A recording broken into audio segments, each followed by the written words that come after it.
ಕಾವ್ಯಶ್ರೀ ಅವರು ಬರೆದಿರುವ ಕವಿತೆ. ಮೊದಲ ಬಾರಿ ಲವ್ ಯು ಅಂದಾಗ ನಾಳೆಯಿಂದ ಸ್ಲೀವ್ಲೆಸ್ ಡ್ರೆಸ್ ಹಾಕ್ಕೋಬೇಡ ಅಂದಿದ್ದ.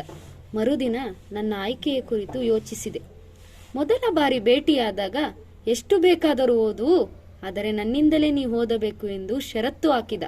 ಮರುದಿನ ನನ್ನ ಸ್ವತಂತ್ರದ ಕುರಿತು ನಾನು ಯೋಚಿಸಿದೆ. ಮೊದಲ ಬಾರಿ ಹುಟ್ಟುಹಬ್ಬಕ್ಕೆ ಪುಸ್ತಕವೊಂದನ್ನು ಕೊಡಿಸಿ, ನಿನಗೇನು ಬೇಕೋ ತೆಗೆದುಕೋ, ದುಡ್ಡು ನಾನು ಕೊಡುತ್ತೇನೆ ಎಂದಿದ್ದ. ಮರುದಿನ ನನ್ನ ಆರ್ಥಿಕ ಸ್ಥಿತಿಯ ಬಗ್ಗೆ ತಲೆ ಕೆಡಿಸಿಕೊಂಡಿದ್ದೆ.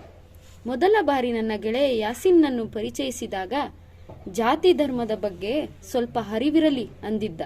ಮರುದಿನ ನಾನು ಮನುಷ್ಯತ್ವದ ಕುರಿತು ಯೋಚಿಸಿದೆ.